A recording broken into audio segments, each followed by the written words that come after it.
Many men believe that failing with women is due to their physique, their wallet, or their height. And yes, those factors can have an influence like the rain when your ship is already sinking. The truth is much more uncomfortable. 95% of men fail because they have no idea what really attracts them. They don't understand the dynamics, neither them nor themselves. And worst of all, they don't want to understand it. They prefer to watch videos on how to like her in 5 steps while eating chips in their underwear that smells like defeat. Real. It sounds harsh. Perfect, because this video is not an emotional massage, it is a brutal wake-up call. It is not made for those looking for shortcuts, but for those who are ready to be part of the 5%. How do you get there? Not with WhatsApp phrases, nor with quartz necklaces, nor with lunar energy. You get there with mentality, vision, and balls. As Epictetus said, no man is free if he is not his own master. Today you will begin to understand why 95% live as slaves without knowing it. Let's break comfortable ideas, make you uncomfortable, and put yourself in front of the mirror. You won't like it, but you're going to need it. Before we begin, if this video has brought you value, I invite you to subscribe and turn on notifications. Remember, the 5% is not born, it is forged. You choose whether to remain part of the crowd or wake up.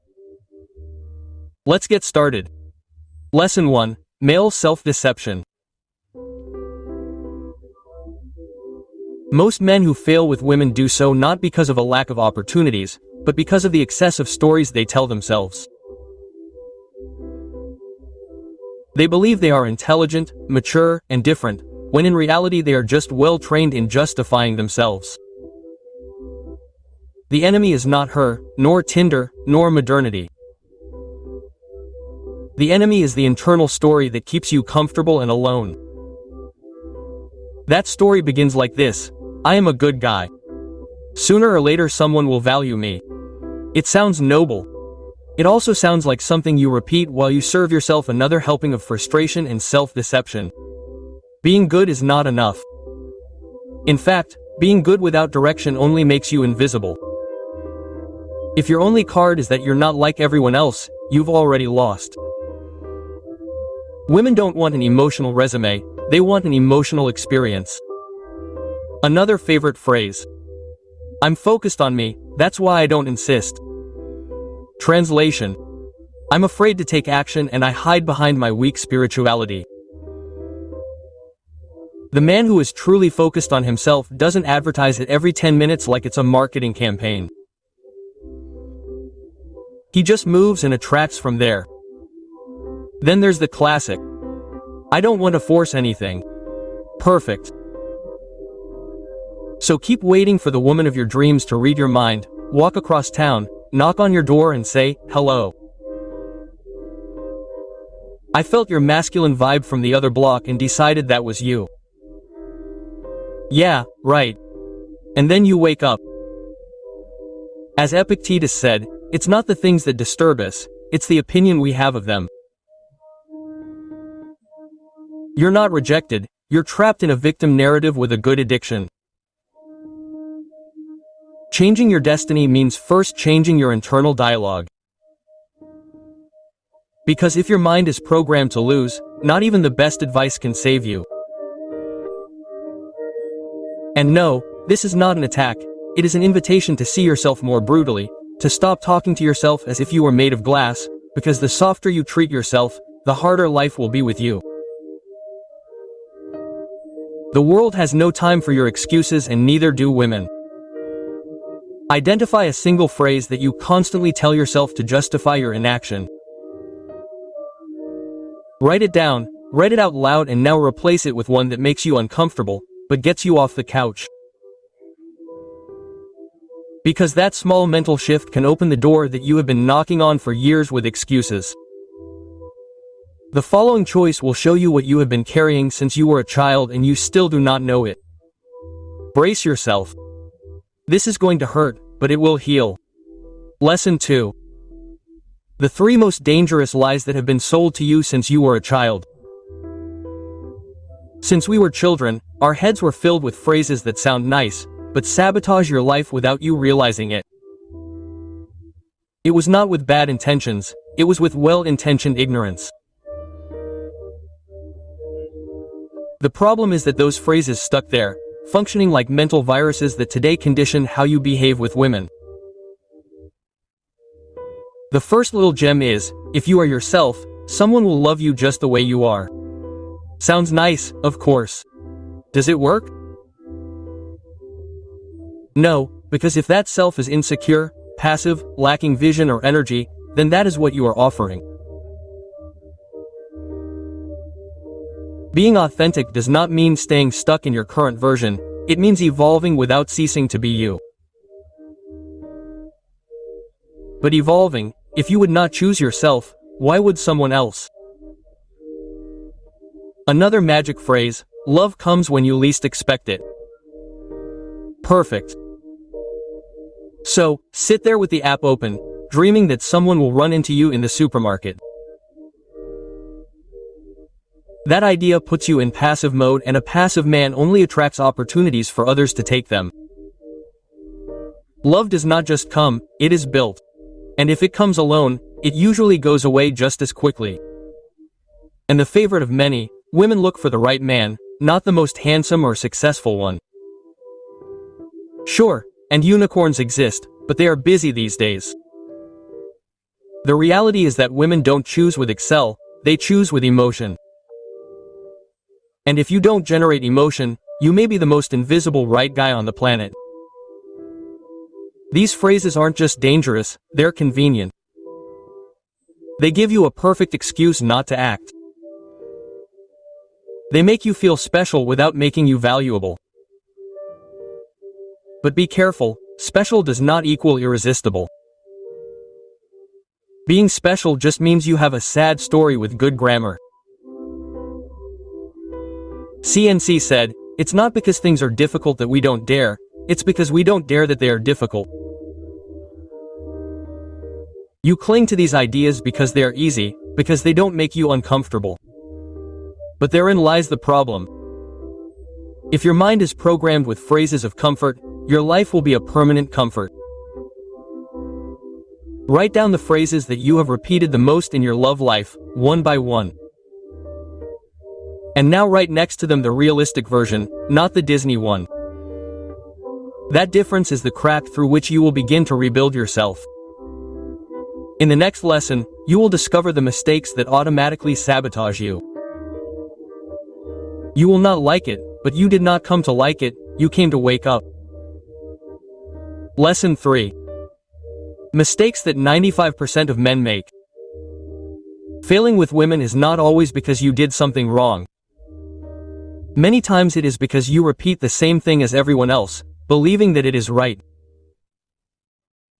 And the dangerous thing is not that you make mistakes, the dangerous thing is that you make them automatically, convinced that they are good ideas.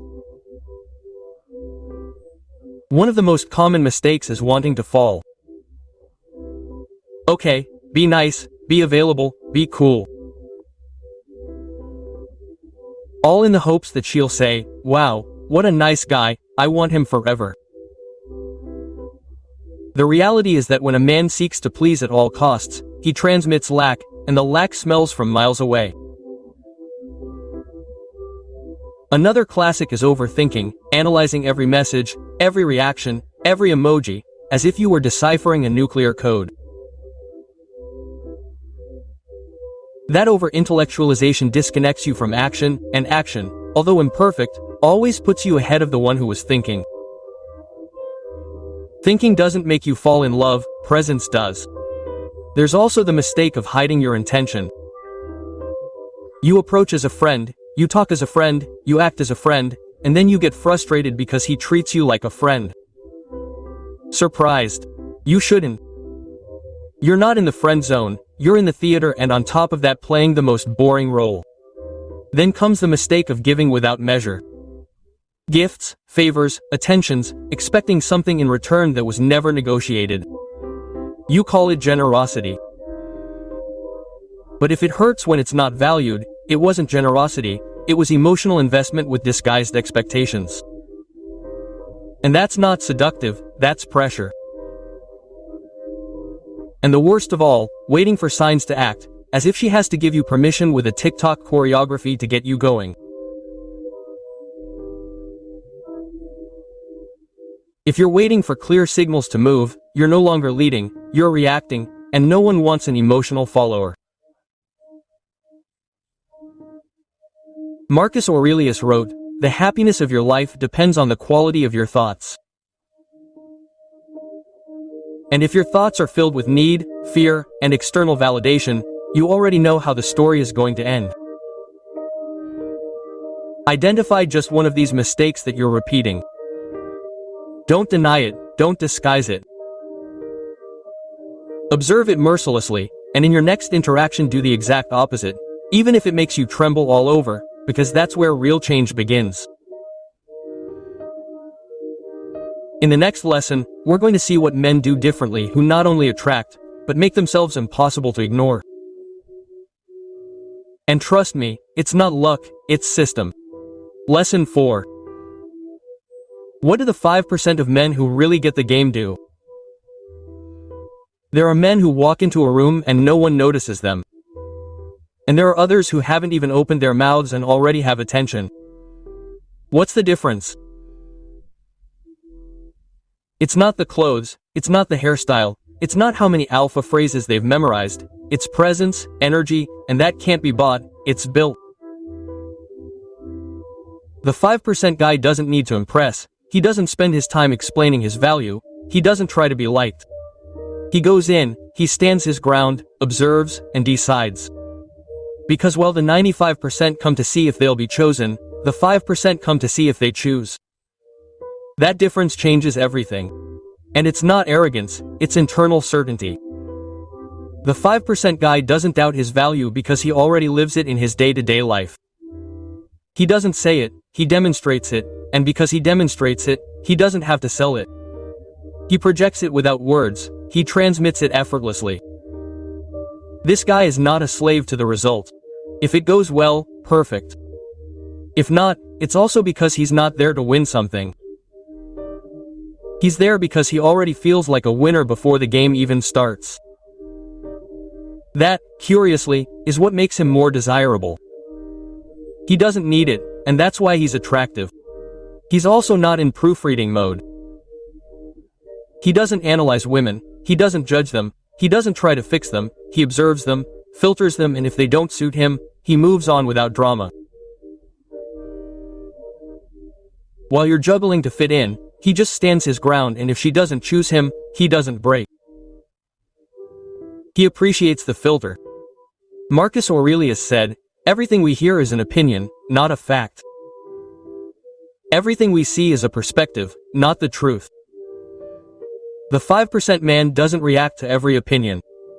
He has his bearings, and if something doesn't add up, he doesn't discuss it, he lets it go. Seduction that works isn't technique, it's posture. It's being clear about who you are, what you're worth, and what you're not willing to negotiate. Without shouting it, without begging it, without showing it, just by being it. This week change the question, stop thinking, will she like me? And start asking yourself, do I really like her? Changing your focus is changing your energy, and changing your energy changes your destiny. In the next lesson, we're going to talk about the core of it all, your masculine energy.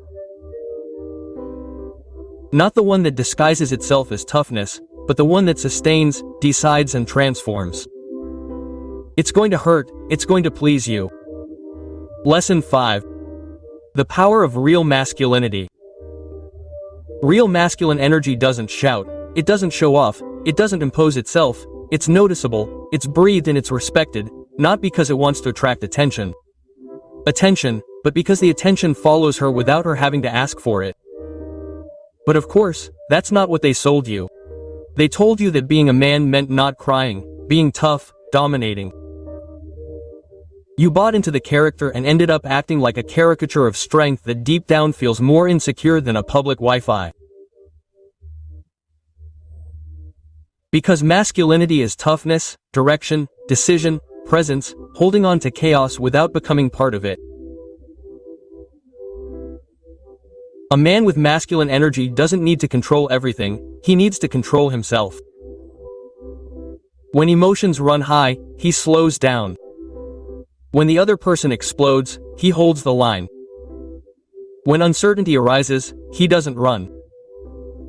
He stays put, evaluates, and acts. It's not about being insensitive, it's about being stable. Because if your mood depends on what she says, does, or doesn't do, you're not being masculine, you're being emotionally reactive. And that's exhausting for you and for her. The guy who projects masculinity doesn't try to convince, doesn't try to appear mature, doesn't repeat Instagram phrases, he simply knows who he is, what he wants, and where he's going. And if someone wants to join him, great, if not too. His life doesn't revolve around pleasing, it revolves around moving forward.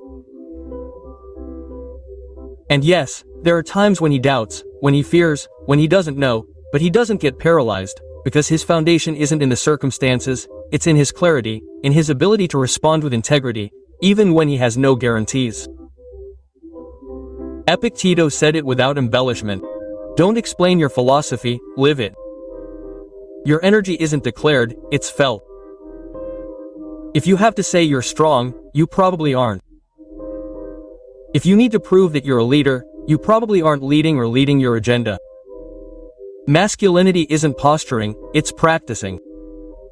In the next uncomfortable situation you face, don't react. Stop, breathe, choose your response with intention. Watch how the dynamic changes, because that's where, in that second of self-control, is where your true power begins. In the next lesson, I'm going to give you a clear roadmap, not to be perfect, but to start moving like a man who doesn't wait. Take action, and best of all, you don't need more motivation, just determination. Lesson 6. Move, even if you don't want to, hurts. Knowing all this doesn't change your life. Doing it does. And here comes the part that no one wants to hear. There is no perfect plan, there is only decision, action, movement. And if you're waiting until you feel ready to start, prepare to grow old without moving forward, because motivation comes later, not before. You don't need 20 steps, you need one. Sure, messy, uncomfortable, but yours. The problem isn't that you don't know what to do, the problem is that you keep looking for the option that doesn't hurt. Spoiler alert, it doesn't exist. Every improvement stings, every transformation is annoying. If there's no discomfort, there's no change. The first step is to break the routine that's keeping you weak. And no, you don't need to move to another country or change your name. Just stop doing one thing that you know is taking away your power.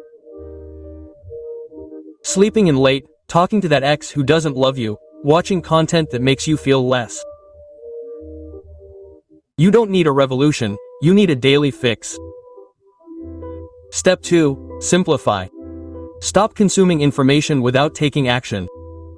If you watch 10 videos but don't apply one, you're not learning. You're not doing anything, procrastinating under the guise of productivity, and the worst part is, you feel busy without making any progress. It's like walking on an emotional treadmill. Third, find your minimum structure, the one you can maintain even when you're tired. An hour a day for yourself, to move, read, build. You don't need 8 hours of Spartan discipline. You just need a promise that you can fulfill every single day without drama, without exceptions. Fourth, eliminate it. You know it, that habit, that person, that excuse, don't negotiate it anymore, cut it. Sometimes the most masculine thing to do is to say enough is enough and stick with it. Seneca summed it up better than anyone. While we waste time doubting, life happens, and yes, it does happen, and gets tired of waiting for you. Today, not tomorrow, choose just one thing that you're going to eliminate for 7 days, just one, but without excuses. Do it as if your future depends on it, because spoiler, it does. This is not a plan to feel good. It's a plan to become someone who breathes differently, acts differently, and becomes impossible to ignore. Not for them, for you. The next lesson closes the cycle, and it won't applaud you. It will push you, because you no longer need more advice, you need to take the leap or just watch others do it. Conclusion: if you made it this far, you're already above 95%.